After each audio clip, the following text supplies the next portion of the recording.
welcome into another Sunday of the Raiders post-game report. I'm Armani Lingo, and guys, thank you so much for joining me on this Sunday, or whatever day out of the week it is. But hey, we got a lot to talk about for today's game, so let's get straight into it. Now look, the Raiders, they have their back against the wall, losing 4 straight games and are coming off one of the worst defeats they've had in a while, a 40-6 loss against the Indianapolis Colts last Sunday, and they look to turn their luck around. And hey, speaking of luck, if you watched that Tennessee Titans and Arizona Cardinals game last week, that's the type of luck the Raiders are going to need, as the Titans probably pulled off one of the luckier wins of the season.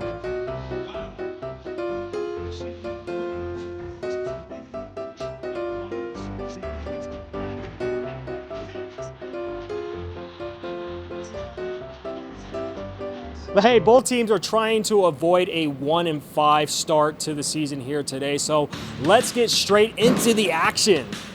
The Raiders' offense last week really struggled to get any type of consistency against the Colts, only putting up 6 points, as I mentioned, but they did get into a rhythm by handing the ball off to Ashton Jeanty 23 times here today. Finally, right?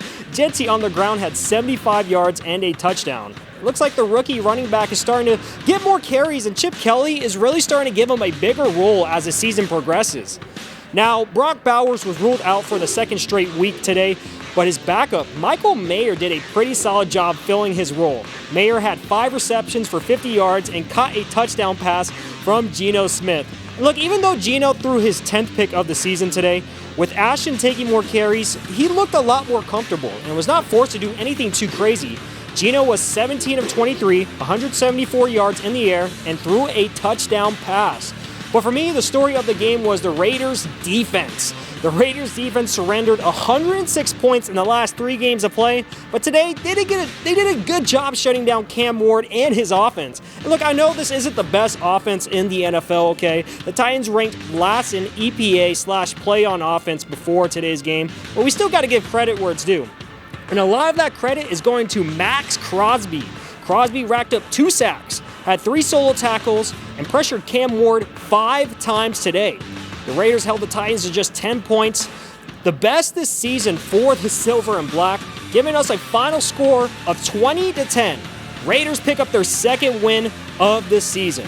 And hey, speaking of Cam Ward and Maxx Crosby, post-game I asked the rookie quarterback, Cam Ward, what is his first overall impression on taking on such an elite defensive end in Maxx? And as you expected, he had a lot of praise for him, but also felt like some of the struggles came within himself and his own team. He's real explosive, just off the ball, every play he's going at it, run game and pass game. We had a plan for him, but then he's one of the best, defensive ends, in the world. So he had himself a good game, but then a lot of stuff was stuff we could have controlled. And we know when you play good guys, they're going to end up, getting the backfield a couple times like him. But I think at the end of the day, we're just not doing anything on offense. I'm not doing anything on offense, so we have to just be consistent, and right now we're not.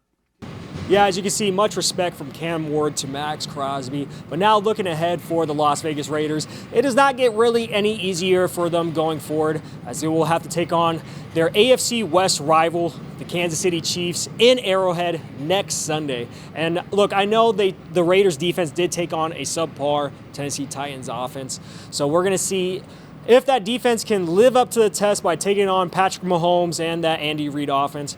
But for now, I'm Armani Lingo, reporting for NBC Sports Radio. We're going to sign off here from Allegiant Stadium. And guys, thank you again for watching. Make sure to leave a like, subscribe, and comment. And I'll see you guys on the next one. Take care, everyone.